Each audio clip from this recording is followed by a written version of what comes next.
एक शाम प्राची टीवी पर सीरियल देख रही होती है। तभी उसकी सास वहां आती है। अरे सीरियल में तो ऐसे मग्न है जैसे आज रात का खाना पड़ोसी आकर बनाएंगे। मुझे पता ही नहीं था आपने अपने बेटे की शादी पड़ोस में भी की हुई है। हैं? मतलब? मतलब इस घर में सारा काम बहू ही करती है, आप तो सिर्फ खर्राटे मारती हैं। अच्छा जी, फिलहाल तो तुम आराम फरमा रही हो, चलो जाओ, ये मेरे टीवी देखने का समय है। आहा, इसीलिए मुझे भगाया जा रहा है। सॉरी, अब तो बिल्कुल नहीं जाऊंगी। प्राची की इस बात पर दोनों सास बहू के बीच टीवी रिमोट के पीछे बच्चों जैसे छीना झपटी शुरू हो जाती है, जिसके बीच श्लोक भी काम से घर वापस आ जाता है। आज मेरी चूहे बिल्ली की जोड़ी किस बात पर झगड़ रही है? अरे तेरे बीवी मुझे टीवी नहीं देखने दे रही। अरे तुम्हारी मम्मी मुझे खाना बनाने के लिए फोर्स कर रही है। अरे वाह, ऐसे बेतुके रीजन पर तो बच्चे भी झगड़ा नहीं करते। अरे मुझे कुछ मत बोल, सब इसने ही शुरू किया है। हाँ हाँ, जैसे आप तो बहुत दूध की धूली है ना। अरे बस, दोनों चुप। प्राची जाओ, खाने की तैयारी करो। और माँ तुम छोड़ो, तुम्हें क्या बोलूं, शांति से अपना सीरियल देखो, मुझे दोबारा लड़ने की आवाज सुनाई नहीं देनी चाहिए। ऐसा बोलकर श्लोक वहां से चला जाता है, जिसके पीछे पीछे प्राची भी कुछ न कुछ बड़बड़ाते हुए रसोई में चली जाती है। हाँ हाँ, सासू जी को तो कुछ बोलेंगे ही नहीं, बस मुझ पर ही हुक्म चलता है, खाना बनाओ, जैसे मैं इनके घर में खाना बनाने के लिए आई हूँ।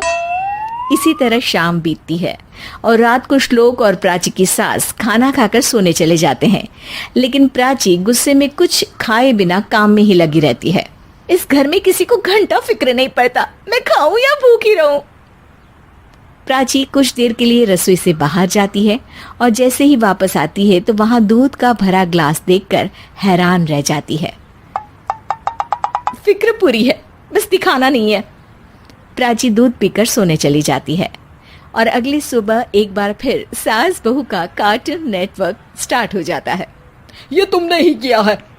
अरे अजीब जबरदस्ती है, मैं बोल रही हूँ मैंने कुछ नहीं किया। दोनों ने मिलकर पूरे घर को पागल खाना बनाया हुआ है। यहाँ कोई नॉर्मल इंसान तो रह ही नहीं सकता, इसीलिए अब पड़ोसी क्या रिश्तेदार भी घर आने से कतराते हैं।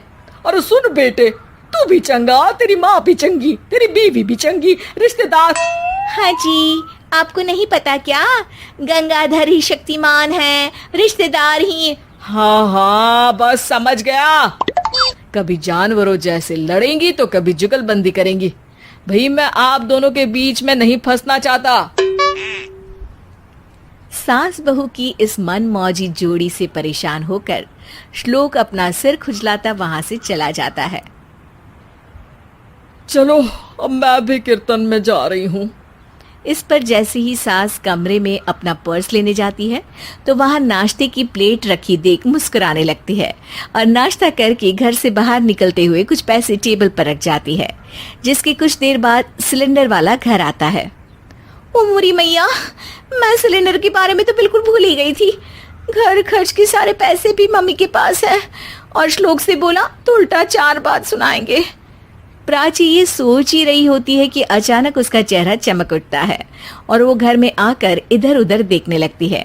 तभी उसकी नजर टेबल पर रखे पैसों पर पड़ती है, जिन्हें वो सिलेंडर वाले को दे देती है। ये सब श्लोक देख लेता है।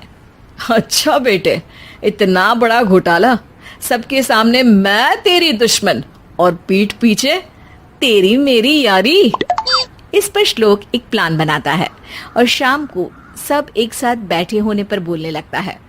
माँ, तुम दोनों की बहुत लड़ाई होती है, इसलिए मैं सोच रहा हूँ कि प्राची को उसके घर छोड़ाऊं, इससे वो भी खुश रहेगी और तुम भी। अचानक श्लोक की ये बात सुनकर सास बहू शौक से उसकी तरफ देखती हैं। अरे ऐसे कैसे घर छोड़ाओगे, मुझे कहीं नहीं जाना। अरे तुमने बोला नहीं पर मैंने सुन लिया, तुम्हें मम्मी के साथ रहना अच्छा नहीं लगता, मुझे पता है। अरे वो अरे, जब बहू खुद कुछ काम बोले तो वो तुझे सुनता नहीं, और अब जो इसने बोला ही नहीं वो तू समझ गया। जब उसे नहीं जाना तो फिर जबरदस्ती क्यों कर रहा है? अच्छा, फिर आपको मौसी के घर छोड़ाता हूँ, बस अब आप दोनों एक घर में एक छत के नीचे नहीं रह सकती। मैं इस टॉम एंड जेरी की जोड़ी को और नहीं झेल सकता। है? ऐसे कैसे नहीं रह सकते?